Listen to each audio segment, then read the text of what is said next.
সালামু আলাইকুম। ওয়ালাইকুম সালাম। আচ্ছা, কামার বেটি রহিমা, নাম জি, কি তোমার? আমার নাম সানাফের আম্মু। আচ্ছা আচ্ছা, দ্যাটস গ্রেট।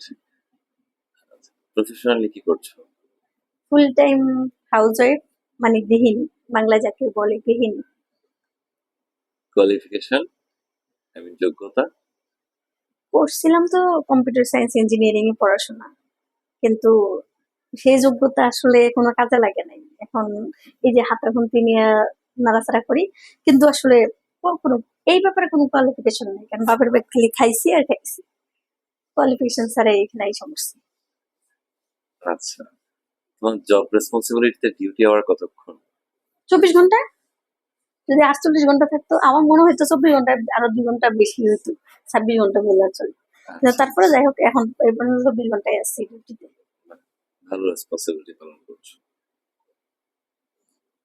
কতদিনের এক্সপিরিয়েন্স এটা? এই তো 4.5 বছর। কিন্তু প্রত্যেক দিন শুনি, প্রত্যেক দিন এত ভুল করি, মনে হয় যে কালকে থেকে শুরু করছি, কিন্তু এক্সপিরিয়েন্স কিন্তু 4.5 বছরের। কিন্তু নিত্য নতুন শুনি যে কোনো মানে ভুলের শেষ নাই।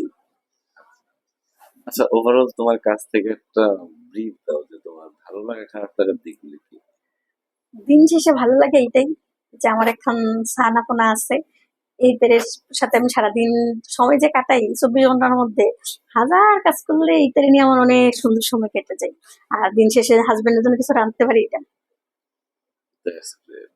খারাপ লাগাটা বলবো, জামাই যখন অফিস থেকে আই এই ভুলটি ধরে, ঠিক আছে, আর বাকিদের ভুলগুলা ধরা দেখলেই মনে পড়ে যে আসলে আমার দিন শেষে খারাপ লাগাটা শুরু হয়ে যায়। সারাটা দিন ব্যস্ত থাকি, তাদের জন্য রান্না করি, পোলার জন্য দৌড়াই, সেখানে আমার কোনো আচ্ছা, সেই নেই, থামো কিন্তু থামো, যেই আমার আল্লাহ ভুলটা ধরা হয়, আল্লাহ কি যেন বলি, না না, আরেকটু আল্লাহ বলি, ফুল টাইম কাজের বেটি, মাঝে মধ্যে কারো বউ হয়ে যাবে, এইটুকুই। মাশাআল্লাহ, আমাদের আর আগাও না আর গভীর যাও না, হয়েছে হয়েছে। কেন আল্লাহ বলি না হাফেজ। আরেকটু